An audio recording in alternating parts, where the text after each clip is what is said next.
इस वक्त की हेडलाइंस पर।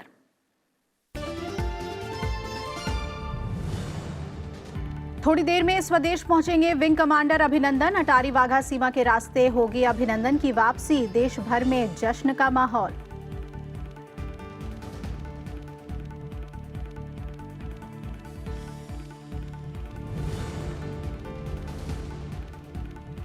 प्रधानमंत्री नरेंद्र मोदी ने कहा, सभी भारतीयों को है अभिनंदन पर गर्व। कन्याकुमारी में जनसभा में बोले, उड़ी और पुलवामा आतंकी हमले के बाद दुनिया ने देखी हमारे जवानों की ताकत। तमिलनाडु में अनेक सड़क और रेल परियोजनाओं का किया शुभारंभ।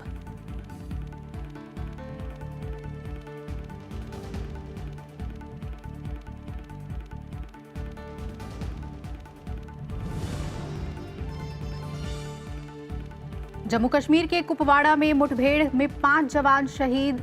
मेंढर और कृष्णा घाटी में पाकिस्तान की ओर से सीज फायर का उल्लंघन। भारतीय सेना ने दिया गोलीबारी का मुंहतोड़ जवाब।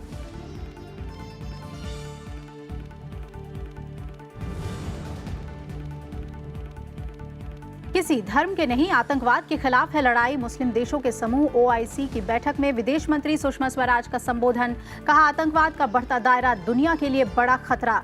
आतंकियों की फंडिंग पर लगे लगाम।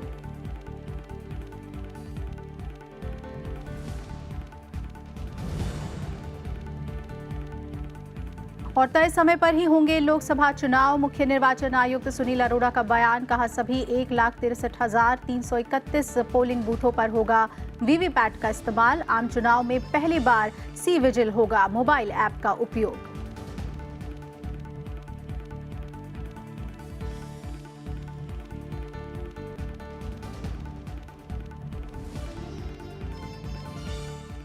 तो देश आज इंतजार कर रहा है अभिनंदन करने के लिए। जी हां, 2 दिन तक पाकिस्तान के कब्जे में रहने के बाद भारतीय वायुसेना के विंग कमांडर अभिनंदन वर्तमान की आज वतन वापसी हो रही है। अभिनंदन वर्तमान अब से कुछ ही देर में लौटेंगे। अटारी बॉर्डर पर उनकी पूरी गर्मजोशी के साथ स्वागत करने की तैयारी है। तमाम लोग सांसें थामे इंतजार कर रहे हैं और सीधी तस्वीरें हम आपको अटारी बॉर्डर की दिखा रहे हैं। क्या कुछ वहां सरगर्मियां हैं। सुबह से ही लोगों का एक जमावड़ा वहां मौजूद था कि किसी भी वक्त क्या ऐलान हो जाएगा कि अभिनंदन आ जाएंगे, लेकिन खबर आई कि शाम के वक्त वो पहुंचेंगे। लेकिन क्योंकि प्रोटोकॉल के तहत तमाम तैयारियां करनी पड़ती हैं, इस वजह से देर हो रही है। लेकिन जो जानकारी आ रही है कि किसी भी वक्त वो पहुंच सकते हैं। अभिनंदन को लेने के लिए एक प्रतिनिधि मंडल भी वाघा सीमा पर मौजूद है। भारतीय वायुसेना, सीमा सुरक्षा बल और प्रशासनिक अधिकारियों ने सीमा पर उनकी अगवानी करने की पूरी तैयारी कर ली है। तो आज अभिनंदन की स्वदेश वापसी पर उनके स्वागत के लिए अटारी बॉर्डर पर आज दिन भर लोगों का हुजूम जुटा रहा और जोश से लबरेज समर्थकों ने बॉर्डर पर तिरंगा हाथों में लिए हुए नारे लगाए। दरअसल बालाकोट में भारतीय वायुसेना के एयर स्ट्राइक के बाद पाकिस्तान के लड़ाकू विमान F-16 को 27 फरवरी यानी बुधवार को भारतीय सीमा में हमला करने के बाद भारतीय वायुसेना ने अपनी बहादुरी से पाकिस्तानी विमानों को भारतीय सीमा से खदेड़ दिया था। और वायुसेना की इस टीम में अभिनंदन वर्तमान भी शामिल थे।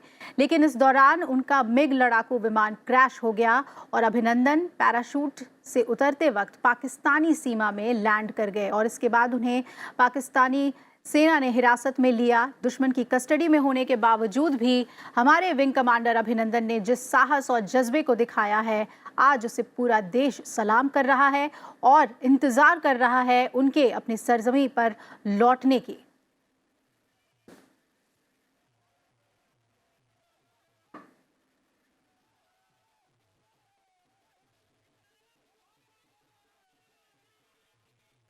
और आइए न्यूज रूम का रुख कर लेते हैं। मेरे सहयोगी अखिलेश लगातार नजर बनाए हुए हैं इस खबर पे। अखिलेश जी, अभी कोई हमारे पास अपडेट आ रही है? काफी इंतजार सुबह से लोग कर रहे हैं, कब तक अभिनंदन पहुंच जाएंगे भारत? देखिए अभिलाषा, ये काफ़ी क्लिष्ट प्रक्रिया होती है जब आपके देश का कोई सैनिक उधर हो और उसको छोड़ना हो, तो काफ़ी लंबी प्रक्रिया होती है और एक उनका भी एक अपना वक्त होता है, अपनी प्राथमिकताएं होती हैं, उनके अनुसार वो रिहा करते हैं। तो मुझे जो जानकारी मिली है, अभी थोड़ा सा वक्त और लगेगा क्योंकि कई कागजी कार्रवाइयाँ अभी पूरी की जानी है और थोड़ा सा बीच में बारिश भी हुई थी वाघा अटारी सीमा पे, तो इसके चलते भी है। और जो जिस तरह का एक कई कागजात भारत सरकार को बना के उसके लिए पूरा करना था। तो इस सारी प्रक्रिया में थोड़ा वक्त लग रहा है, लेकिन निश्चित तौर पे जिस तरह का उन्होंने साहस दिखाया, जिस तरह का अपना जीवट दिखाया और जिस तरह के अदम्य विश्वास और जिस तरह से अदम्य वीरता के साथ उन्होंने पाकिस्तानी सीमा के अंदर गिरने के बावजूद जिस तरह से धैर्य उन्होंने बनाए रखा, जी। अपने पद की गरिमा बनाए रखी और उसको मर्यादा बनाए रखा। उसके बाद उन्हें जिस तरीके से रावलपिंडी ले जाया गया, जो सैनिक मुख्यालय है पाकिस्तान का, रावलपिंडी से उसके बाद उनको इस्लामाबाद ले जाया गया और इस्लामाबाद से लाहौर लाया गया है और लाहौर के बाद अभी उनको वाघा बॉर्डर पहुंचना है, जहां से वो अटारी के माध्यम से भारत पहुंचेंगे। तो इस सारी प्रक्रिया में देर लग रही है अभिलाषा, और निश्चित तौर पे जो इंतज़ार है, हमारा इंतज़ार काफ़ी लंबा हो रहा है। शुरू में बात ये थी कि तकरीबन दोपहर में अर्ली आफ्टरनून तक उनके आने की बात थी, जी। लेकिन उन सारी प्रक्रियाओं में अभी देर लग रही है। तो एक तरह से कहें कि जो हमारे सैनिक जो मुख्य वायुसेना है, हमारा थल सेना है, उसके सारे अधिकारी वहाँ अटारी सीमा पे मौजूद हैं। विदेश मंत्रालय के अधिकारी वहाँ मौजूद हैं, एयरफोर्स के अटैची उस तरफ हैं, जो हमारे हाई कमीशन है, हाई कमीशन के जो एयरफोर्स अटैची हैं वो उस तरफ मौजूद हैं। तो एक इंतज़ार का, उनके स्वागत की सारी तैयारियां हैं, लेकिन निश्चित तौर पे चूंकि देर लग रहा है, देर शाम हो गई है, थोड़ा सा जी। और वक्त लगेगा। हमें इंतजार करना चाहिए और धैर्य की ये सब परीक्षा की घड़ी होती है। आप किसी मित्र देश से किसी को नहीं ला रहे हैं, एक तरीके से कहें कि हम कन्फ्रंटेशन में हैं ये दोनों देश, और उस कन्फ्रंटेशन के बीच हमारे वीर जाबाज को बिल्कुल। लाने की प्रक्रियाएं चल रही हैं। और जिस तरीके से जी। जो पुलवामा में आतंकी हमला हुआ, पुलवामा बिल्कुल। में आतंकी हमले के पीछे जैसे मोहम्मद का हाथ था, इस बात की पूरी तरह तस्दीक की गई। और इसके बाद जब पूरी तरह से साबित हो गया कि जैसे मोहम्मद का हाथ है, पाकिस्तान ने अपनी तरफ से कोई कार्रवाई नहीं की। अखिलेश, हम उसके आपके कोई पास यहाँ तक लौटेंगे कि थोड़ी देर में इस पर और ज़्यादा बातचीत के लिए, चर्चा के लिए। जिस तरह से विस्तार से आप बता रहे हैं कि वापस आने का जो पूरा कार्यक्रम है, जो प्रक्रिया है, वो दरअसल पाकिस्तान से है, तो इसलिए जो प्रोटोकॉल के तहत तमाम चीज़ें हैं उसमें वक्त लग रहा है। हमारे साथ इस वक्त जुड़ रहे हैं नीरज श्रीवास्तव, फॉर्मर एम्बेसडर। आइए हम सीधा उनका रुख करते हैं। नीरज जी, आपसे जानना चाहेंगे, आज जहाँ देश की नज़रें टिकी हुई हैं अटारी बॉर्डर पे कि कब अभिनंदन पहुंचेंगे, जो कूटनीतिक प्रयास होते हैं वो किस तरह से होते हैं? इस मामले में क्या नई बात आप देखते हैं, क्या बड़ी बात देखते हैं? देखिए, इस मामले में कई नई बातें और कई बड़ी बातें हैं। पहली बात तो ये है कि ये पूरा जो हादसा है, इससे ये प्रतीत होता है कि भारत की आर्थिक और राजनीतिक शक्ति जो है, वो उसका ये प्रतीक है। जी। भारत की कूटनीतिक, आर्थिक और राजनीतिक शक्ति की वजह से भारत के जो कुछ मित्र देश हैं, उन्होंने भी पाकिस्तान पर दबाव डाला है। और इस दबाव की वजह से ही पाकिस्तान जो है एक दिन में राजी हो गया कि एक दिन में हम विंग कमांडर अभिनंदन को भारत वापस भेज देंगे। जी। क्योंकि आपको याद होगा, 1-2 दिन पहले इमरान खान ने ये एक स्टेटमेंट दिया था कि ये अब पायलट भारतीय विंग कमांडर हमारे कब्जे में है और हम भारत से अब बातचीत करने के लिए तैयार हैं। जी। जी। तो अगर ये प्रेशर पाकिस्तान पर नहीं डाला जाता, तो हो सकता है कि विंग कमांडर अभिनंदन की रिहाई में कई हफ्ते या महीने भी लग सकते थे। जी। क्योंकि पाकिस्तान उनका इस्तेमाल करता है एक तरह से भारत को ब्लैकमेल करने के लिए।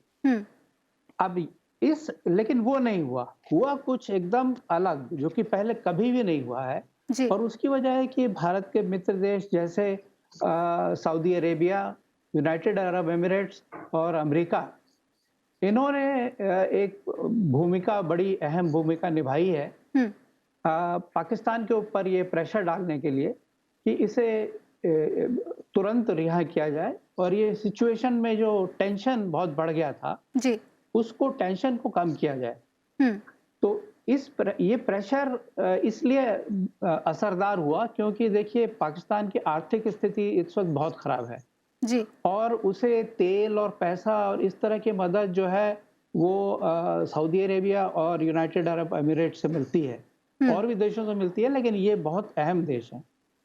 अब इनका कहा हुआ जो है कुछ पाकिस्तान के लिए टालना एकदम नामुमकिन के बराबर है, क्योंकि पाकिस्तान इन देशों पर जो है निर्भर करता है। निर्भर करता है, जी। पाकिस्तान इन देशों आंतरिक पर तौर पे चरमराया ऐसे हुआ है पाकिस्तान, लेकिन एक अहम सवाल जिनेवा कन्वेंशन को लेकर भी आपसे पूछना चाहूँगी कि इससे पहले ऐसे कई मामले रहे हैं जब हमारे सैनिक सीमा के उस पार लैंड कर गए, पहुँच गए, लेकिन जिनेवा कन्वेंशन के नियमों का उल्लंघन किया है पाकिस्तान ने। इस बार ऐसा कुछ नहीं हुआ है। क्या इसे हम माने? कितना बदलाव पाकिस्तान के रुख में देखने को मिल रहा है अभिनंदन के मामले को देखते हुए? ये आपने एकदम ठीक कहा कि जेनीवा कन्वेंशन अप्लाई करता है इस केस में भी, लेकिन अगर आप पाकिस्तान का पिछला रिकॉर्ड देखें, तो उसमें पाकिस्तान कोई भी इंटरनेशनल लॉ या किसी भी तरीके के ट्रीटीज़ जो हैं, इंटरनेशनल ट्रीटीज़ हैं, जी। वियना कन्वेंशन वगैरह हैं, वो सब तोड़ चुका है। हुँ। उसका जो बिहेवियर है, वो एक आउटलॉ का बिहेवियर है, जो कि एक ऐसे देश का बिहेवियर है जो कि नियम या कानून फॉलो नहीं करता है। जी। और इसके कई एग्जाम्पल्स हैं पास्ट में, हुँ। एक दो नहीं है, कई एग्जाम्पल्स हैं। तो इस बार क्यों किया, इस बार कैसे पाकिस्तान ने वापस किया? हुँ। मेरा कहना है कि मेरा जहाँ तक मुझे समझ में आता है, इसका इसलिए किया क्योंकि उससे कहा गया साफ शब्दों में हुँ। कि इनको भारतीय विंग कमांडर को उन्हें वापस करना है, और इसकी टाइमिंग इससे भी जुड़ी हुई है कि हमारी जो विदेश मंत्री हैं जी। सुषमा स्वराज जी, उन्होंने आज यूनाइटेड अरब एमिरेट्स में उनको गेस्ट ऑफ ऑनर के तौर पर बुलाया गया है, जी। और आज उन्होंने एक स्पीच भी वहाँ दी है हुँ। ओआईसी फॉरेन मिनिस्टर कॉन्फ्रेंस में। ये एक बहुत बड़ा एक ये डेवलपमेंट है, जी। क्योंकि आज से 50 साल पहले 1969 में यही खेल हुआ था मोरक्को में। पहली मीटिंग जो ओआईसी फॉरेन मिनिस्टर की हुई थी, जी। उसमें भारत को बुलाया गया था एक सदस्य के तौर पर, हुँ। और उस वक्त शरीफ फखरुद्दीन अली अहमद भारत का एक डेलीगेशन लेके वहां पहुंचे थे। जी। लेकिन पाकिस्तान को जब ये पता पड़ा कि भारत के डेलीगेशन आ रहा है, हुँ। तो उसने मोरक्को से कहा कि अगर भारतीय डेलीगेशन को इसमें पार्टिसिपेट करने दिया गया, हुँ। तो पाकिस्तान बॉयकॉट कर देगा ये कॉन्फ्रेंस। जी। और उस वक्त पाकिस्तानी डेलीगेशन के हेड थे याह्या खान, जनरल याह्या खान। और अंत में हुआ ये कि भारत ने प्रोटेस्ट किया कि देखिए, आपने हमें इनवाइट किया है और आप इस तरह नहीं कर सकते हैं। हुँ। लेकिन अंत में पाकिस्तान ने ब्लैकमेल कर लिया मोरक्को को, और भारत के डेलीगेशन को उस कॉन्फ्रेंस में पार्टिसिपेट नहीं करने दिया गया। अब आज 50 साल बाद, एग्जैक्ट 50 साल बाद, ये उल्टी स्थिति पैदा हो गई है। हुँ। पाकिस्तान ने फिर कोशिश की है भारत को ब्लैकमेल कर, ये ओआईसी को ब्लैकमेल करने की, हुँ। और यूएई को ब्लैकमेल करने की। एक दो दिन पहले, कल ही इनफैक्ट पाकिस्तान के फॉरेन मिनिस्टर ने ये स्टेटमेंट दिया कि जी। अगर भारत को इसमें स्पीच दे, इस कॉन्फ्रेंस में अगर भारत पार्टिसिपेट करता है, जी। तो पाकिस्तान उसको बॉयकॉट करेगा। हुँ। ये एक ब्लैकमेल करने का एक तरीका था। लेकिन आप देखिए, आज खेल पूरा बदल चुका है, आज स्थितियाँ बदल गई और हैं पूरी तरीके से। भारत को पार्टिसिपेट जी। करने दिया गया, और हुँ। पाकिस्तान वो घर बैठा हुआ है, उसने पार्टिसिपेट नहीं किया। तो बिल्कुल। ब्लैकमेल जो है कई उसका अहम फेल बातें हो गया। आपने नीरज जी हमें बताई, और पूर्व के कई उदाहरण भी आपने यहाँ रखे। बहुत-बहुत शुक्रिया आपका हमसे जुड़ने के लिए, कई अहम बातें बताने के लिए। और आइए न्यूज़ रूम का रुख कर लेते हैं। अखिलेश मेरे सहयोगी लगातार बने हुए हैं। अखिलेश, ये जो देरी हो रही है, इससे पहले जब आपसे बात हो रही थी तो आपने कहा कि प्रोटोकॉल के तहत बहुत तरह की तैयारियाँ करनी होती है, और ख़ास तौर पे आप एक ऐसे देश से अपने सैनिक को वापस ले रहे हैं जिससे आपका कन्फ्रंटेशन चल रहा है, तनाव की स्थिति है। क्या हम माने, क्या ये सारे जो प्रोसीजर हैं, प्रक्रिया है, उसमें बहुत ज़्यादा वक्त लग रहा है? निश्चित तौर पे थोड़ा वक्त लग रहा है अभिलाषा, इससे ज़्यादा क्या कहा जाए, क्योंकि जिस तरीके की तैयारी थी और जिस तरीके से हमें जानकारी थी, उसके मुताबिक 1 डेढ़ बजे के करीब उन्हें अटारी से होकर भारत में आना था। लेकिन बीच में कुछ प्रक्रियागत देरियां हुई, और प्रक्रियागत देरियों में आप समझते हैं कि प्रक्रियागत देरियों में कई तरह के कागजात होते हैं और कई तरह के हैंडओवर्स होते हैं करने के लिए, क्योंकि जब हमारे ये जाबाज सैनिक उधर गिरे थे तो उनके पास कोई पासपोर्ट नहीं था, कोई ऐसा कागजात नहीं था। पानी में वो तालाब में भी कूदे थे, इसके चलते भी उनके कई आइडेंटिफिकेशन नष्ट हो गए थे। तो इन सारी चीज़ों को फिर से बनाना था, सारी चीज़ों को फिर से रिप्रोड्यूस करके पाकिस्तान को सौंपना था, प्रमाणित करना होता है कि ये जो है हमारे वही सैनिक हैं और इनका पूरी तरह से एक आइडेंटिफिकेशन प्रूव करना होता है। तो ये सारी बातें होती हैं अभिलाषा, और इन सारी बातों में वक्त होता है। जी। लेकिन निश्चित तौर पे जिस तरीके का डिले हो रहा है, इस तरीके के डिले से यह माना जा रहा है कि अभी तक पूरी तैयारियां वो नहीं हुई है। जो प्रक्रियागत कार्रवाइयां होनी थी, जो पाकिस्तान की तरफ से जिसे पूरा करना था, भारत की तरफ से जिसे पूरा करना था, वो सारी तैयारियां अभी पूरी नहीं हुई हैं। प्रोटोकॉल भी होता है, चूंकि वे विंग कमांडर हैं, विंग कमांडर का एक अपना प्रोटोकॉल होता है, चाहे वो कन्फ्रंटेशन वाला देश ही क्यों ना हो, लेकिन उसको पूरी तरह प्रोटोकॉल देना पड़ता है। जब आप उसके साथ बात कर रहे होते हैं, जब आप उसके साथ कोई भी कागजात की तैयारी करनी होती है, या यहाँ तक कि उसे वापस लाने में भी एक प्रोटोकॉल का निर्वहन करना होता है। तो सारे प्रोटोकॉल की तैयारियां हो रही हैं। यह भी देखना है कि उसके सुरक्षा मामले को भी देखना होता है। तो ये सारे सुरक्षा से लेकर, प्रोटोकॉल से लेकर, कागजात, प्रमाणीकरण, ये सारी ऐसी बातें हैं जिसमें कि कई बार डिले होते हैं, और जो पता चल रहा है वो इन्हीं कारणों से डिले हो रहा है। लेकिन फिर भी यह माना जा रहा है कि थोड़ा सा वक्त लगेगा, अभी थोड़ा सा वक्त लगेगा। इस पूरे वक्त में निश्चित तौर पे सबके को धैर्य रख रहा है। यह निश्चित तौर पे एक ऐसी प्रक्रिया है, एक ऐसी कार्रवाई है जिसमें कि हम सबको एक तरह से अपने उस वीर सैनिक का स्वागत करना है, उसका सम्मान करना है, जिसने कि बहादुरी के साथ F-16 जैसे जो प्रमाणित जहाज हैं, ये जिसे माना जाता है कि दुनिया के सबसे ताकतवर लड़ाकू विमानों में से एक है, उस विमान को गिराकर वो पाकिस्तान की सीमा के अंदर गए थे। बहादुर से उन्होंने सारी स्थितियों का सामना किया, वहाँ के लोकल लोगों से निपटे। उसके बाद रावलपिंडी ले जाया गया, वहाँ भी उनसे पूछताछ हुई, निश्चित तौर पे हुई होगी। उसके बाद उन्हें आज इस्लामाबाद ले जाया गया, इस्लामाबाद से फिर लाहौर लाया गया है, और अभी वाघा की तरफ उनके पहुँचने का इंतज़ार है। अब ये सारी ऐसी बातें हैं जिसमें कि कई बार होता है कि प्रक्रियाओं को पूरा करना और उस देश के हिरासत से बाहर आना, उसे प्रमाणित करना, ये सारे ऐसे हैं जिसमें कि हमको इंतज़ार करना है निश्चित तौर पे, और यह इंतज़ार किया जा रहा है। हमारे सैनिक अधिकारी भी वहाँ पे अटारी सीमा पे मौजूद हैं, वायुसेना के अधिकारी मौजूद हैं, विदेश मंत्रालय के अधिकारी मौजूद हैं, सारे तरह के लोग हैं। आप देख रहे हैं कि बड़ी संख्या में भारत की जनता भी वहाँ पहुंची हुई है। तो ये सारी चीज़ें हैं, सारी तैयारियां हैं उनको स्वागत करने के लिए, और हमें बस धैर्य से इस बात का इंतजार करना है कि वे वापस लौटें, सम्मान के साथ वापस लौटें, पूरे सैनिक के सम्मान के साथ पाकिस्तान उन्हें अपने यहाँ से विदा करें। क्योंकि कल जो इमरान खान जो पाकिस्तान के प्रधानमंत्री हैं, नेशनल असेंबली में जब उन्होंने इस बात की घोषणा की थी,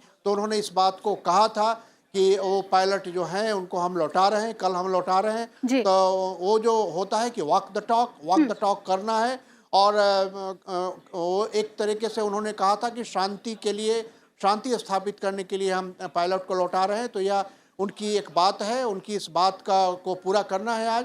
तो इसी बात का इंतजार हो रहा है कि कब वो भारत लौटे, कब पाकिस्तान उन्हें पूरी तरह हमें सौंप दे, रिहा कर दे। जो कार्रवाइयाँ हैं, उनके स्वास्थ्य की जांच भी होनी है, स्वास्थ्य की जांच उधर भी होती है, इधर भी स्वास्थ्य की जांच होती है। उसके देखा जाता है कि हाँ, जो कोई चोट है, कोई इस तरह से उनके साथ दुर्व्यवहार तो नहीं हुआ है। तो जो होता है कि कम्बेटेंट कोई अगर किसी दुश्मन देश में अगर पकड़ा जाता है तो उसके साथ जिनेवा कन्वेंशन लागू होता है। जिनेवा कन्वेंशन के मुताबिक यह है कि सैनिक को सैनिक का ट्रीटमेंट दिया जाता है, चाहे वो जिस ओहदे का सैनिक हो, उसी ओहदे का ट्रीटमेंट उसके साथ किया जाता है। उसके साथ कोई दुर्व्यवहार, टॉर्चर जैसी चीज़ें नहीं होती है, और वो पूरी तरह सैनिक उन्होंने स्वीकार किया है कि हम सैनिक हैं। तो ये सारी चीज़ें पाकिस्तान को पूरी करनी है, उसके हिसाब से वो कर रहा है।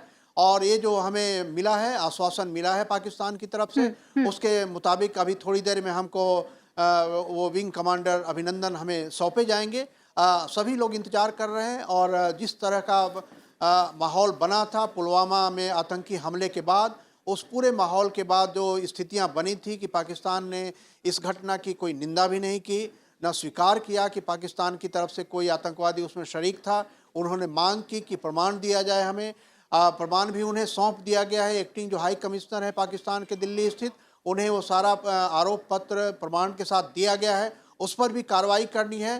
तो इन सारी बातों का इंतजार है। ये एक लंबा इतिहास है भारत और पाकिस्तान के बीच। घटनाएं, ऐसी घटनाएं होती हैं और उसके बाद पाकिस्तान की तरफ से कई तरह की जो टाल मटोल वाली चीज़ें होती हैं कि जी। उसमें जांच में देरी करते हैं, वो आतंकवादियों को पकड़े नहीं कभी।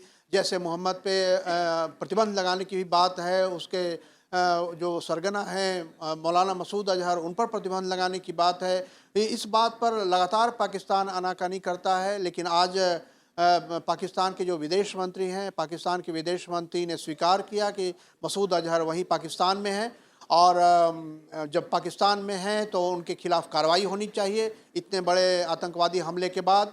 लेकिन इस बीच में आपको याद है अभिलाषा कि विदेश मंत्री सुषमा स्वराज वहाँ गई हैं, ओआईसी में गई हैं। पाकिस्तान बिल्कुल। के विरोध के बावजूद विदेश मंत्री सुषमा स्वराज को ओआईसी में, ऑर्गेनाइजेशन ऑफ इस्लामिक कंट्री जो है, उसमें इनवाइट किया गया गेस्ट ऑफ ऑनर के रूप में। और सुषमा स्वराज ने वहाँ इस बात को रेखांकित किया है कि जो आतंकवाद है वो आतंकवाद पूरी दुनिया को तबाह कर रहा है और पूरी दुनिया में अस्थायित्व पैदा कर रहा है, टकराव पैदा कर रहा है, आम लोगों का जीवन उसमें तबाह हो रहा है। और इस आतंकवाद का मुकाबला करने के लिए खास करके जो उस इलाके के देश हैं उनकी भी एक बड़ी भूमिका है। उन्होंने याद दिलाया कि भारत एक विविधताओं वाला देश है। 18 करोड़ से ज़्यादा भारत में मुस्लिम हैं। दुनिया का दूसरा सबसे बड़ा मुस्लिम बहुत देश है भारत, और तीसरी बड़ी सबसे अर्थव्यवस्था है। और वे जो खाड़ी के देश हैं, ओआईसी के देश, अधिकांश के साथ हमारा सबसे अच्छे संबंध हैं और ऊर्जा की आपूर्ति वहाँ से होती है, हमारा बिजनेस दोनों की तरफ से है। तो ये सारी स्थितियाँ हैं और अगर शांति रहेगी तभी व्यापार होगा, और इस शांति में जो अड़चन पैदा करता है वो आतंकवाद पैदा करता है। तो ये सारी स्थितियाँ हैं और इन्हीं स्थितियों के बीच में बिल्कुल कैप्टन अखिलेश, और अभिनंदन अभी क्योंकि आप पाकिस्तान में है, सारे प्रयास हो रहे हैं और थोड़ी देर में वो भारत आएंगे। बिल्कुल अखिलेश, क्योंकि आप विदेश मामलों को देखते आए हैं, एक बहुत अहम सवाल है कि अंतर्राष्ट्रीय स्तर पर इस वक्त जो स्थिति है वो पाकिस्तान के बिल्कुल उलट होती नजर आ रही है। हमेशा अमेरिका की तरफ से शय मिला करती थी पाकिस्तान को, लेकिन इस बार जिस तरह से राष्ट्रपति डोनाल्ड ट्रंप लगातार बयान देते रहे और हर बड़ी जो ब्रेकिंग आई उससे पहले उनका बयान जरूर आया। इस बार भी उन्होंने कहा कि भारत पाकिस्तान की तरफ से एक अच्छी खबर आने वाली है। कैसे देख रहे हैं आप अमेरिकी भूमिका को भारत पाक रिश्तों के बीच? देखिए, अमेरिकी भूमिका हमेशा, देखिए, जब से डोनाल्ड ट्रंप आए हैं उन्होंने इस बात में कोई शब्दों में कोई कंजूसी नहीं की है। आतंकवाद की निंदा करने में वो खुलकर आतंकवाद के खिलाफ बोलते रहे हैं और यहाँ तक उन्होंने पाकिस्तान को जो फंड आता जाता था, जो कई तरह के रक्षा सहायता दी जाती थी, उस फंड पर भी रोक लगाई है। और उन्होंने कहा है कि पाकिस्तान जो है वो आतंकवाद को बढ़ाता है, अफगानिस्तान में भी आतंकवाद को बढ़ाता है, भारत में भी आतंकवाद को बढ़ाता है। तो डोनाल्ड ट्रंप ने लगातार पाकिस्तान पर इस बात के लिए दबाव बनाया है कि वो आतंकवाद का रास्ता छोड़े, आतंकवाद को राजनयिक उपकरण के रूप में इस्तेमाल करना छोड़े। और इसी क्रम में जब भारत में पुलवामा में हमला हुआ, आतंकवादी हमला हुआ, उसके बाद अमेरिका के विदेश मंत्री ने भारत के विदेश मंत्री से संपर्क साधा। फिर भारत के एनएसए ने अमेरिका के एनएसए और अमेरिका के विदेश मंत्री से बातें की, कई दौर की बातें हुई। भारत ने इसके बाद जो सुरक्षा परिषद के 5 अस्थायी सदस्य हैं, उन 5 अस्थायी सदस्यों से 2 दौर की बात की, उनके एम्बेसडर के माध्यम से भी और हमारे जो वहाँ दूतावास है उनके माध्यम से भी। तो कई स्तरों पे बातचीत हुई और अमेरिका खास तौर पे इस बात के लिए काफ़ी प्रयासरत रहा कि ये जो स्थिति है, आतंकवादी घटना हुई है, आतंकवादी हमले के बाद एक ऐसे टकराहट की स्थिति ना आ जाए। और आप जानती हैं कि अभिलाषा की अमेरिका के कई उपकरण, सैन्य उपकरण पाकिस्तान के यहाँ हैं। पाकिस्तान को अमेरिका ने कई बार सैन्य उपकरण दिए हैं और उन सैन्य उपकरणों को देने के साथ साथ लगातार ये शर्त भी रही है कि उसका इस्तेमाल भारत के खिलाफ नहीं किया जाएगा और यह भी शर्त रही है कि उसका इस्तेमाल आतंकवादियों के खिलाफ किया जाएगा। तो इस सारी बातों को लेकर अमेरिका भी चिंतित रहा है और अमेरिकी राजनयिक भी लगातार पाकिस्तान के संपर्क में रहे, पाकिस्तान पर दबाव बनाते रहे। और मुझे लगता है कि डोनाल्ड ट्रंप का यह जो बयान था, उस बयान में इस बात की झलक मिलती है कि किस तरीके से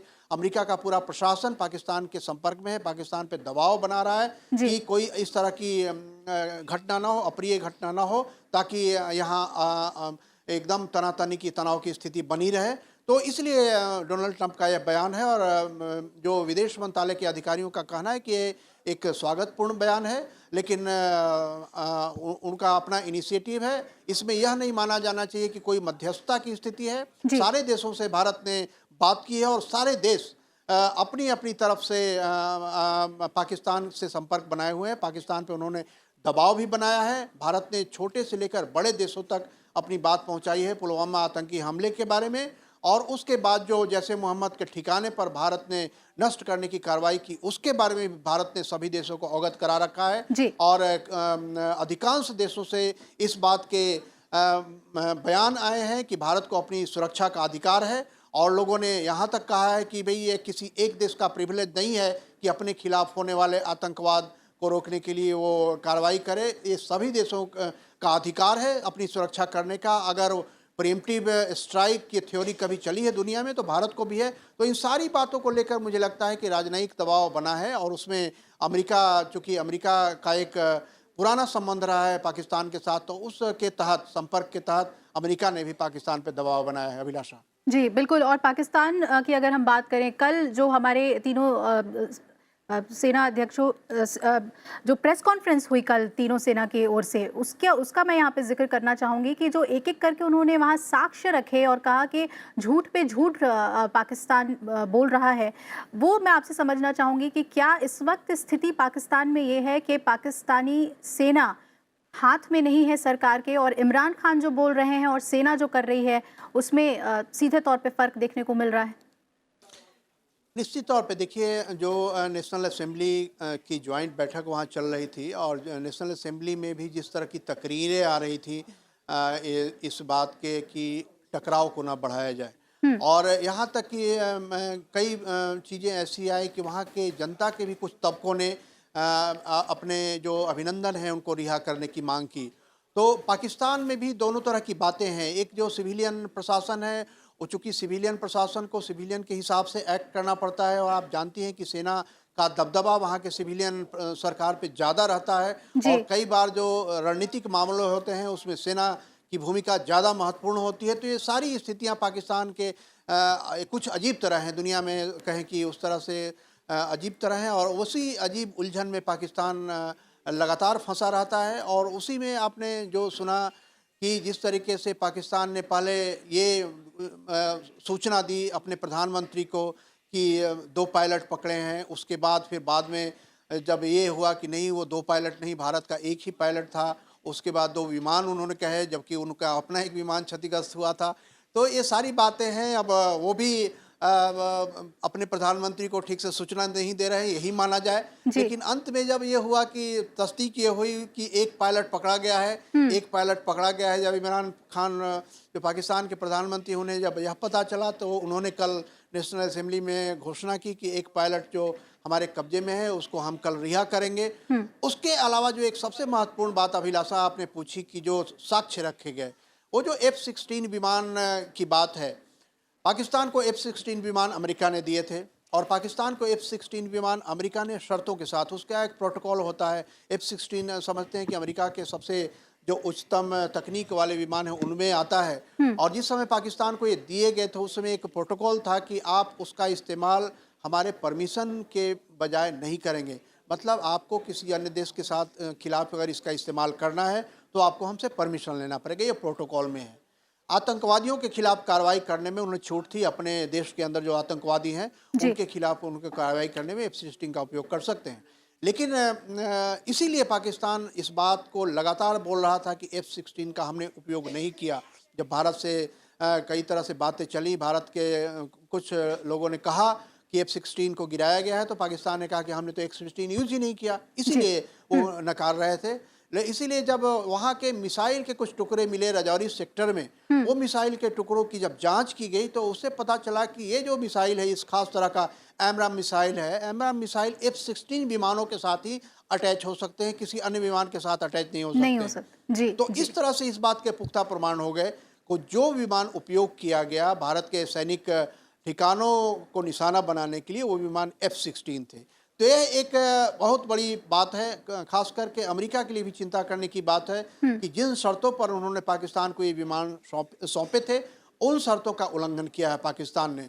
तो ये वजह है, ये अब सैनिक प्रशासन, वहाँ के सैनिक प्रशासन ने इस बात के लिए अपने प्रधानमंत्री को गुमराह किया है या क्यों हुआ है, या तो उनके अपने जांच का विषय है। जी। लेकिन इतना निश्चित है कि कहीं ना कहीं कोई संवादहीनता पाकिस्तान के सिविलियन गवर्नमेंट और पाकिस्तान के सैनिक जो उनका एस्टेब्लिशमेंट है उसके बीच है, और इसी के चलते ये गुफअप हुआ है। और अंत में आपको तो ये भी बताऊं कि शुरू में उन्होंने ट्वीट जो किया, उन्होंने उसमें ये कहा कि 3 पायलट पकड़े हैं। जी, तो इस जी। तरह के हड़बड़ी में, लगातार हड़बड़ी में जैसे होता है कि स्कोर दिखाना है कि हमने ज़्यादा स्कोर कर लिया, इस हड़बड़ी में ये सब चुके की हैं पाकिस्तान ने। और इसीलिए जो भारतीय सेना के तीनों विंग के लोगों ने, जो अधिकारियों ने कल जो प्रेस कॉन्फ्रेंस की, उसमें साफ कर दिया कि क्या वस्तु स्थिति थी।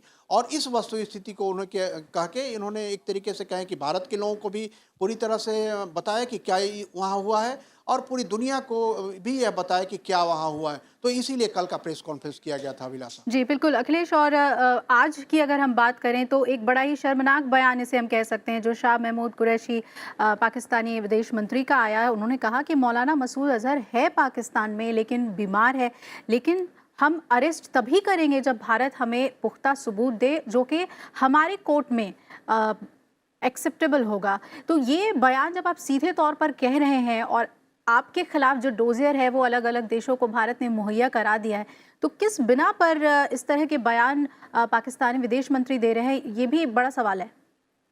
देखिए अभिलाषा, ये लगातार ऐसी ही बातें पाकिस्तान की तरफ से कही जाती रही हैं, और चाहे वो मुंबई हमले की बात हो, और या फिर पठानकोट हमले की बात हो, उरी की बात हो, कालूचक की बात हो, हर बार ऐसा ही पाकिस्तान की तरफ से कहा गया कि हमें प्रमाण दीजिए। पहले जब कहा गया कि हमें प्रमाण दीजिए, उन्होंने कहा, तो हमने अपने प्रमाण सौंपे, सारी वो चीज़ें पूरी तस्दीक से, पूरे विस्तार से उन्हें सौंपी। और यहाँ तक कि पठानकोट में भारत ने इजाज़त भी दिया कि पाकिस्तान के अधिकारी आएँ, वो जांच घटना स्थल पर आएँ, उसका मुआयना करें, और उसके बाद जाकर अपने यहाँ जांच प्रक्रिया जो चल रही है उनकी कोर्ट में, उसमें बारे में गवाही दें।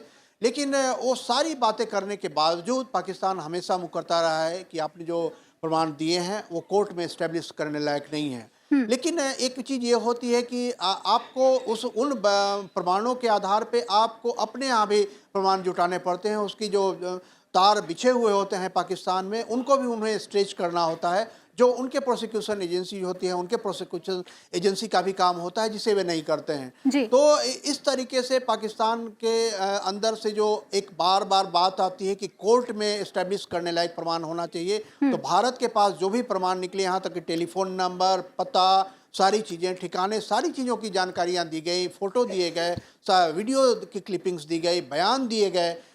जो वीडियो बयान आपको याद होगा कि जो जैसे मोहम्मद का वो जो मिलिटेंट था जिसने कि पुलवामा हमले के पहले जो एक वीडियो रिलीज किया था, उस वीडियो को भी दिया गया, सारी चीज़ें दी गई। उसके बाद भी शाह महमूद कुरैशी अगर यह बोल रहे हैं कि हमें एक्शनेबल एविडेंस देंगे अगर, तब हम उनको गिरफ्तार करेंगे या कार्रवाई करेंगे, तो यह बिल्कुल टालने वाली बात होती है। जो बयान प्रमाण दिए गए हैं, उन प्रमाण के आधार पे उनको अपने यहाँ जो एक एफआईआर करके उसके बाद आगे की जांच की कार्रवाई करनी होती है। निश्चित तौर पे एक बहुत ही स्वाभाविक प्रक्रिया है जो दुनिया के सभी देशों में चलाई जाती है कि पहले आप कोई केस दर्ज करते हैं, उसके बाद फिर उसकी जांच होती है, और उसकी जांच चूँकि वहाँ का प्रमाण दिया गया है, तो वहाँ आपके जो पुलिस अधिकारी जाते हैं वो सारी चीज़ें करते हैं, पूरी करते हैं, उसके बाद अपने कोर्ट में जाते हैं। तो वो अपने यहाँ जो कार्रवाई करनी है उसको नहीं करके और यह कहें कि एक्शनेबल एविडेंस नहीं है, तो ये निश्चित तौर पे ये टालने वाली बात है। और मौलाना मसूद अजहर, कभी उन्होंने इनकार नहीं किया था कि मौलाना मसूद अजहर नहीं है वहाँ, और आज स्वीकार करके उन्होंने इस बात को एक बार फिर पुख्ता कर दिया है कि एक तरह से हेठी है। और इस हेठी में उन्होंने यह कहा है कि जानबूझ के यह कहने की कोशिश की जा रही है कि वो बीमार हैं, काफ़ी बीमार हैं, चल नहीं सकते, क्या नहीं कर सकते। निश्चित तौर पे अगर अपराधी है तो उस अपराधी को छुपाने की कोशिशें किसी न किसी तरीके से पाकिस्तान का पूरा जो इस्टेब्लिशमेंट है कर रहा है। अब ऐसा ही उनका बर्ताव रहा है हमेशा। जब भी कोई शांति की बात होती है तो कोई अशांति की कार्रवाई होती है उधर से, उसके बाद प्रमाण मांगे जाते हैं, प्रमाण जब दिए जाते हैं तो उन्हें झुठलाए जाते हैं, कहा जाता है कि वो कोर्ट में एविडेंस के रूप में यूज नहीं किया जा सकते, एक्शनेबल नहीं है। तो ये टालने वाली बात है, और जिसके कारण पाकिस्तान में जो छुपे हुए आतंकवादी हैं उनको प्रोत्साहन मिलता है, और लगातार साल भर वो बैठकर भारत के खिलाफ कार्रवाइयाँ करने की ही योजना बनाते रहते हैं, और जब उनके मौका मिलता है तब वे कार्रवाई करते हैं भारत। बिल्कुल अखिलेश, लेकिन अब ये बदला हुआ भारत है और पाकिस्तान की जो सोच है या जो रवैया है वो अब बदलने का वक्त आ गया है। ये बात उसे भी बेहतर ढंग से समझ में आ रही होगी। एक अहम सवाल आपसे कि ये भी बहुत अचरज में डालने वाली बात है कि चीन का जो रवैया है वो जिस तरह से पाकिस्तान को दुलारता है वो इस बार देखने को नहीं मिल रहा है। क्या वो नहीं पड़ना चाह रहा भारत और पाकिस्तान के मसले के बीच? कैसे देखें चीन के रवैये को? देखिए, आपको याद होगा कि अभी चीन, भारत और रूस के विदेश मंत्रियों की बैठक हुई, चीन में ही बैठक हुई, और वहाँ विदेश मंत्री सुषमा स्वराज ने चीन के विदेश मंत्री वांग यी के साथ अलग से भी बैठक की, और उसके बाद सामूहिक तीनों विदेश मंत्रियों की बैठक हुई।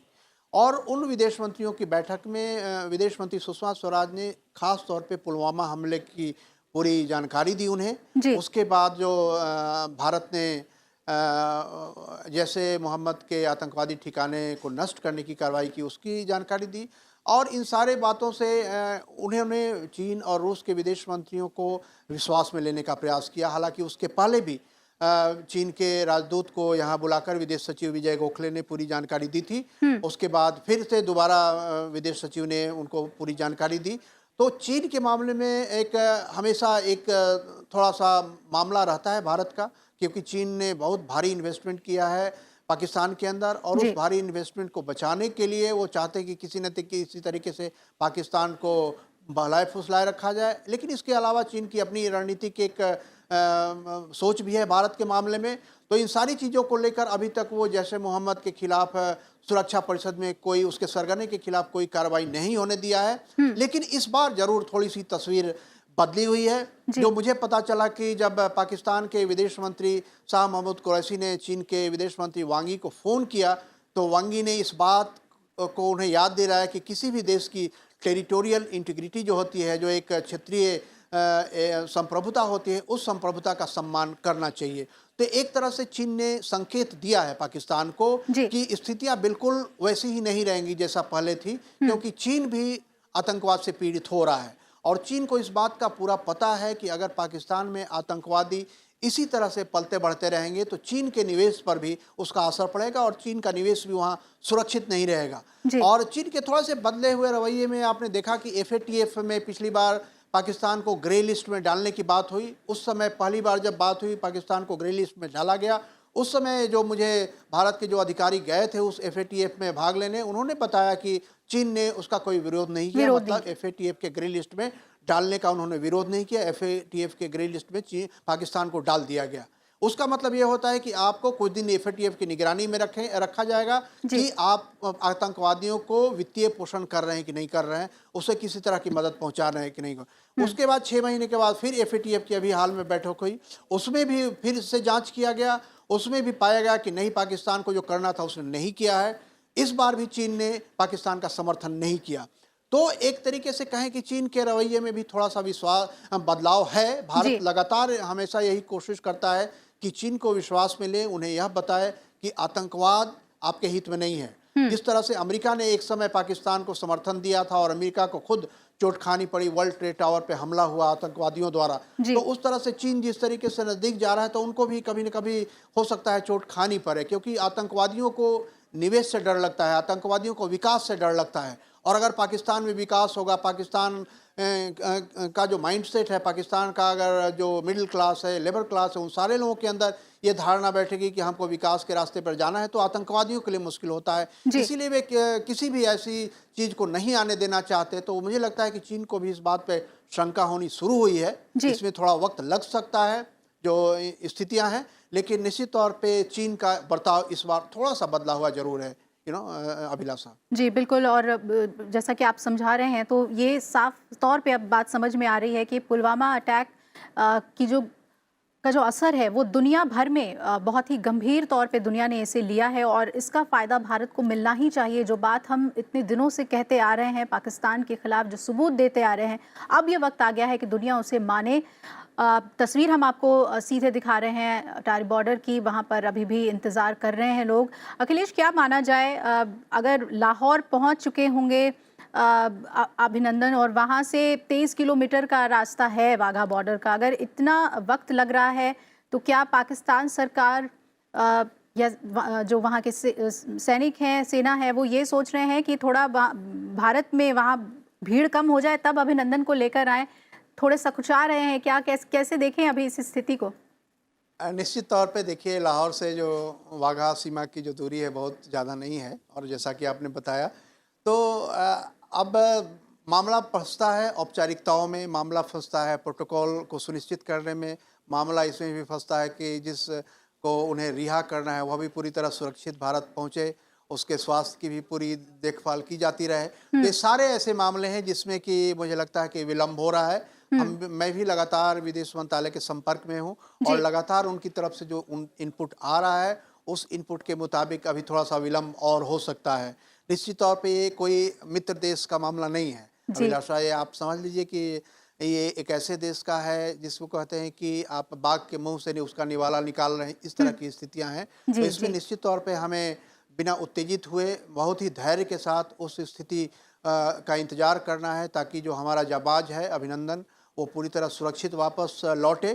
निश्चित तौर पे भारत में एक उत्सुकता है, एक इस बात का भी एहसास है कि जो हमारा जवान वहाँ गया था, जो हमारा जवान वहाँ कहें कि उनके विमान को ध्वस्त करके अपने को बचा के वहाँ के स्थानीय जो जनता है उससे भी निकल के वहाँ के पाकिस्तान के फ़ौज के कैद में रहा, उसके साथ भी उन्होंने डील किया अपने पद की गरिमा के मुताबिक। उसके बाद जो वहाँ के पाकिस्तान के हुक्मरानों को इस बात की अनुभूति हुई कि उनको ज़्यादा दिन रखना संभव नहीं हुआ क्योंकि राजनयिक परिस्थितियाँ उनके विपरीत हो गई हैं, तो उन राजनयिक विपरीत परिस्थितियों के मुताबिक एक दबाव ही बनता है। खुद पाकिस्तान के अंदर भी एक वर्ग ऐसा है जो चाह रहा है कि अभी युद्ध की स्थिति नहीं बने, क्योंकि उन्हें भी इस बात का एहसास है कि भारत ने पुलवामा हमले को काफ़ी गंभीरता से लिया है और पाकिस्तान की खुद की जनता के भीतर भी लग रहा है कि इस बार हो सकता है मामला थोड़ा सा ज़्यादा गंभीर हो जाए। आपने देखा कि लाहौर में लोगों ने तख्ती लेकर 9 वार की तख्तियाँ लेकर प्रदर्शित किया। उन्होंने यह भी उस प्ले कार्ड पे लिखा हुआ था रिटर्न अभिनंदन। तो एक बहुत ही आश्चर्य करने वाली ये तस्वीरें थी। उसके बाद लाहौर के प्रेस क्लब पे वहाँ के कुछ पत्रकारों ने प्रदर्शन किया रिटर्न अभिनंदन। तो पाकिस्तान के अंदर एक जो जड़ता बनी हुई है भारत के विरोध की, उस जड़ता को भी तोड़ने का प्रयास कुछ लोग वहाँ से कर रहे हैं। निश्चित तौर पे तो दोनों तरफ का दबाव है। और तीसरा जो एक पाकिस्तान के अंदर जो आर्थिक स्थितियां काफ़ी चरमरा गई है क्योंकि उन्होंने अपनी आर्थिक स्थितियों को ठीक करने पे कोई ध्यान नहीं दिया है, तो काफ़ी एक बहुत ही गंभीर मुहाने पे पाकिस्तान खड़ा है और ऐसे बीच में पुलवामा हमला हुआ है। तो इस सारी चीज़ों को देखकर यह मानना चाहिए कि मामला बहुत ही क्लिष्ट है और इस मामले को पाकिस्तान के लिए सीज फायर उल्लंघन वो लगातार कर रहे हैं, मुठभेड़ आतंकवादियों से जारी है, हमारे जवान शहीद हो रहे हैं और दूसरी तरफ ये तस्वीर है जिस पर देश भर की निगाहें टिकी हुई हैं। कहीं से भी कोई एहसान पाकिस्तान हम पर नहीं कर रहा है। जिनेवा कन्वेंशन के तहत जो हमारे अधिकार हैं उसी के तहत अभिनंदन आ रहे हैं, उसके रवैये में कोई फर्क नहीं है क्योंकि सीज फायर उल्लंघन वो लगातार कर रहा है सीमा पे। निश्चित तौर पे देखिए, पाकिस्तान के रवैये में कभी परिवर्तन देर तक नहीं रहता है। वो एक बोलते हैं कि थोड़ी देर के लिए शांत होता है और उसके बाद फिर मामला बिल्कुल उसी जगह पे आ जाता है जहां से वो शुरू हुआ था। आप देखिए जिस तरह से पाकिस्तान और भारत के बीच में बार बार शांति के प्रयास हुए, कंपोजिट डायलॉग के प्रयास हुए, कम्प्रहेंसिव डायलॉग के प्रयास हुए, इन डायलॉग के नामकरण कई बार चेंज किए गए ताकि लगे कि एक नई ऊर्जा आई है शांति प्रक्रिया में। और जब जब शांति प्रक्रिया, बातचीत की प्रक्रिया थोड़ी सी आगे बढ़ती है, कोई ना कोई हमला पाकिस्तान की तरफ से आतंकवादी हमला होता है और उसके बाद वो पूरी प्रक्रिया धूल धूसित हो जाती है। तो ऐसे में आप समझिए कि पाकिस्तान का कई बार ये लगता है कि एक वर्ग जो है वो शांति चाहता है, दूसरा वर्ग शांति को स्थापित नहीं करने देना चाहता है। और ख़ास करके पाकिस्तान की जनता और पाकिस्तान के हुक्मरान के बीच में भी तो यह बिल्कुल साफ साफ नज़र आता है कि जनता वहाँ शांति कई बार चाहती है, लेकिन वहाँ के रणनीतिक ज़रूरतों के मुताबिक वहाँ की सेना और सेना के छत्र छाया में पलते हुए जो आतंकवादियों की सेना है, उन दोनों को मिलकर एक शांति नहीं स्थापित होने देना है, इस बात के प्रयास चलते रहते हैं। और इसी में आप देख रही हैं लगातार कि पुलवामा में आतंकवादी हमला करने के बाद जो भारत ने कार्रवाई की, उसके बाद पाकिस्तान को इस बात को समझना चाहिए था कि अब हमें थोड़ी देर तक तो सही कम से कम शांति रखें, लेकिन निश्चित तौर पे जो एक जड़ता है वहाँ के पूरे सिस्टम में, एक हठधर्मिता है पूरे सिस्टम में, और वो पूरा सिस्टम रियलाइज नहीं कर पाता है कि हमें किस तरह की चुनौतियों से पाकिस्तान गुजर रहा है, और वो रियलाइज चूंकि नहीं कर पाता है, इसलिए आप देखते हैं कि लगातार सीमा पर भी लगातार गोलीबारी होती है, और लगातार जो हमारे देश के अंदर भी वो अशांति फैलाने की कोशिशें करते हैं अपने एजेंटों के माध्यम से, अपने जो उन्होंने कुछ लोगों को ट्रेनिंग दी है अपने यहाँ बुलाकर, उनके माध्यम से। तो निश्चित तौर पे एक ऐसी स्थिति पाकिस्तान लगातार पैदा करता है, और इसी का नतीजा है कि आज जब पूरी दुनिया पाकिस्तान को दबाव में डाल रही है, और पूरी दुनिया ने जिसको कि यह कहा है कि आप अपने यहाँ के आतंकवादी अड्डों को नष्ट कीजिए, और यहाँ तक कि OIC, organisation of Islamic countries, ने भी पाकिस्तान पे इस बात का दबाव बना के रखा है। भारत के विदेश मंत्री को उन्होंने पहली बार आमंत्रित किया, जिससे नाराज होकर और जिसको सहन नहीं कर पाए पाकिस्तान के हुक्मरान, और उसके बाद उनके विदेश मंत्री ने वहां जाने से इनकार कर दिया। तो इन सारी बातों को लेकर लगता है कि पाकिस्तान अभी भी रियलाइज नहीं कर पा रहा है कि दुनिया की स्थिति क्या है और उन्हें किस रास्ते पर आगे बढ़ना है। हालांकि कल जब पाकिस्तान के प्रधानमंत्री नेशनल असेंबली को संबोधित कर रहे थे तो लग रहा था कि उनके अंदर कुछ रियलाइजेशन है, लेकिन कितने नियंत्रण में है पाकिस्तान का पूरा सिस्टम, इस बात को अभी भी कोई आकलन नहीं कर पाता है, क्योंकि माना यही जाता है कि पाकिस्तान का पूरा जो सिस्टम है, एस्टेब्लिशमेंट है, और ख़ास करके भारत के बारे में जो नीतियां हैं वो सारी सेना तय करती है। तो इसी में फंसा हुआ है पाकिस्तान, लगातार फंसा हुआ है, और जिसने भी थोड़ी शांति की कोशिशें की सिविलियन गवर्नमेंट की तरफ से, उन सब को सेना और आतंकवादियों ने ध्वस्त कर दिया। तो इसी जड़ता में फंसा हुआ है पाकिस्तान, और इसी का प्रमाण आप देख रही हैं कि इस समय जब पाकिस्तान के प्रधानमंत्री ने विंग कमांडर अभिनंदन को रिहा करने की घोषणा की, और उस बीच में अभी यहाँ गोलीबारी हो रही है सीमा पे, तो बिल्कुल इसे सामान्य परिघटना नहीं माना जाना चाहिए। ये पाकिस्तान की जड़ता है, जिस जड़ता से निकलने के लिए वहाँ का सिस्टम अभी भी तैयार नहीं है। इसमें वक्त कितना लगता है यह देखने वाली बात है, लेकिन नुकसान निश्चित तौर पे इससे पाकिस्तान को ही लगातार हो रहा है, और इसीलिए पाकिस्तान आर्थिक तौर पे बिल्कुल दिवालियेपन की कगार पे आके खड़ा हो गया है। बिल्कुल, आपने जो आर्थिक मसला उठाया है पाकिस्तान का, और जब इमरान खान खुद कहते हैं कि हम खुद आतंकवाद से ग्रसित देश हैं, अगर आर्थिक स्थिति पे इतने चरमराए हुए हैं तो कैसे उनकी सेना एक इंफ्रास्ट्रक्चर देती है आतंकवादियों को, कैसे फंडिंग का मसला भी हमने लगातार उठाया है, और दुनिया भर में अब इस बात पे चर्चा हो रही है कि फंडिंग को कैसे रोका जाए आतंकवादियों के। कहाँ पर पाकिस्तान इन चीज़ों को ना कह पाएगा, या फिर जो जवाबदेही है पाकिस्तान की वो अंतर्राष्ट्रीय स्तर पर तय होनी चाहिए? अखिलेश, देखिए, भारत हमेशा इस बात की कोशिश करता रहा है कि अंतर्राष्ट्रीय मंचों पर पाकिस्तान की जवाबदेही तय हो, और इसीलिए आप देख रहे हैं कि हर अंतर्राष्ट्रीय मोर्चे पे भारत ने आतंकवाद का मुद्दा उठाया है। भारत ने कई बार पाकिस्तान का नाम लिया है, कई बार बिना नाम लिए हुए, लेकिन दुनिया में सभी को पता है कि किसके बारे में भारत बोल रहा है। बाद में अमेरिका को भी रियलाइज हुआ जब उनके यहाँ हमला हुआ, 9/11 की घटना हुई जी, और उसके बाद लगातार यूरोप के कई देशों पे आतंकवादी हमले हुए, और सभी हमलों में किसी न किसी तरीके से सभी हमलों के तार पाकिस्तान से जुड़े हुए पाए गए, कहीं प्रत्यक्ष रूप से, कहीं अप्रत्यक्ष रूप से। तो यह जो स्थिति है पाकिस्तान की, पाकिस्तान को एक लंबे समय तक शाह भी मिला है, अमेरिका की तरफ से भी शाह मिला है, यूरोप के भी कई देशों की तरफ से शाह मिला है, और उस शाह के कारण पाकिस्तान के सेना एस्टेब्लिशमेंट ने एक फंड क्रिएट किया है भारत और आतंकवाद, भारत के खिलाफ और आतंकवाद के लिए एक फंड क्रिएट किया है, और उस फंड के माध्यम से लगातार वो अपने यहाँ आतंकवादियों को पोषित करते रहे, और एक तरह से समझे कि उनका एक स्ट्रेटजिक टूल बना रहा है। इस तरह से सेना एक फॉर्मल टूल होता है, उसी तरह से उनका एक स्ट्रेटजिक टूल बना रहा है वहाँ का टेररिस्ट ऑर्गेनाइजेशंस, और उस स्ट्रेटजिक टूल के माध्यम से वो भारत के खिलाफ एक माहौल भी देश के अंदर कश्मीर के नाम पे वो बनाते रहे लगातार, जिससे कि आतंकवादी वहाँ हमेशा एनर्जाइज रहते हैं, साल भर उनकी तैयारी लगातार होती रहती है किस तरीके से भारत को नुकसान पहुंचाया जाए। और इसमें बीच में आपने देखा होगा कि जब सोवियत संघ था और अमेरिका और सोवियत संघ के खिलाफ जो टकराव चल रहा था, उसमें पाकिस्तान का यूज हुआ, अमेरिका ने पाकिस्तान का यूज किया सोवियत संघ के खिलाफ, और उस यूज करने में भी पाकिस्तान को काफ़ी शाह मिली, काफ़ी फंड भी मिले, उसको काफ़ी हथियार भी मिले, आज भी अफगानिस्तान लेकिन शांत नहीं हो पाया, और आज अफगानिस्तान के में भी आतंकवादी हमलों में पाकिस्तान की भूमिका है, जी। भारत में भी आतंकवादी हमलों में पाकिस्तान की भूमिका है, और जहां भी आतंकवाद है वहां किसी न किसी तरीके से उसके तार जुड़े हुए हैं। तो लेकिन निश्चित तौर पे ये अखिलेश, पूरी जो इतने ऑर्गेनाइज ढंग से, इतने नियमित ढंग से वहां पर चाहे जैश ए मोहम्मद हो, जमात उद दावा हो, जितने भी ऐसे संगठन हैं दुर्दांत जो आतंकवादी पाल रहे हैं, वो बहुत आराम से काम करते हैं, वहाँ पे चंदा इकट्ठा करते हैं, जितनी भी रिलीजियस एक्टिविटीज़ होती हैं वो करते हैं।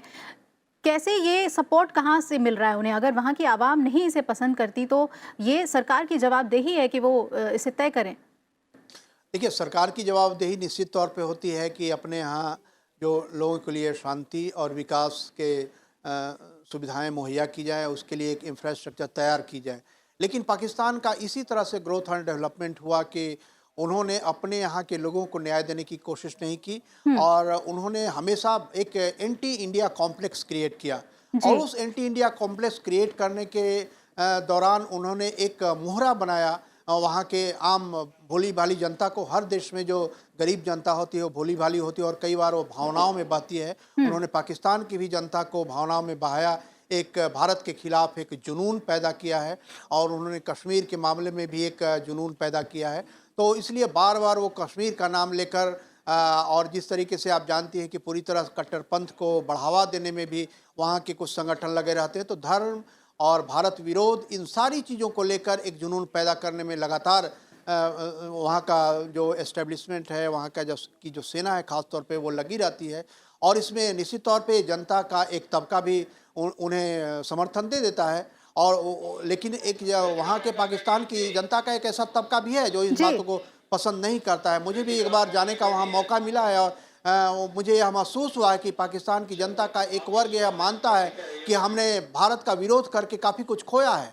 एक पूरा जनरेशन खत्म हो गया और कुछ नहीं मिला पाकिस्तान को, और वे इस बात से रश्क करते हैं कि भारत अभी कहाँ है और पाकिस्तान अभी कहाँ है। अभी आप नेशनल असेंबली की बहस को अगर सुनती, कल 2 दिनों से चल रहा था, उस नेशनल असेंबली की बहस में भी बार बार लोग यह बता रहे हैं कि भारत एक सुपर पावर बनने की तैयारियों में है, भारत अपने आप को बड़ी अर्थव्यवस्था के रूप में पेश कर रहा है। तो ये सारी बातें होती हैं जिससे कि एक आईना उनको आईना में खुद ही देख रहे हैं कि पाकिस्तान अभी कहाँ खड़ा हो गया है और भारत कहाँ बढ़ गया है। बिल्कुल अखिलेश, आपने सही कहा। आप बने रहिएगा हमारे साथ अखिलेश। ये तस्वीर हम दिखा रहे हैं अटारी बॉर्डर की, जहाँ पर वही तस्वीर है जो सुबह से रही है। लोग वहाँ मौजूद हैं, इंतजार कर रहे हैं अभिनंदन का, और अभी भी लोग वहाँ पर आस लगाए हुए हैं कि किसी भी वक्त अभिनंदन अपनी सरजमी पर पहुँच जाएंगे। और अखिलेश, आप बने रहिएगा हमारे साथ, तमाम अहम जानकारी आप दे रहे हैं, हम तक अपडेट लगातार पहुँचा रहे हैं।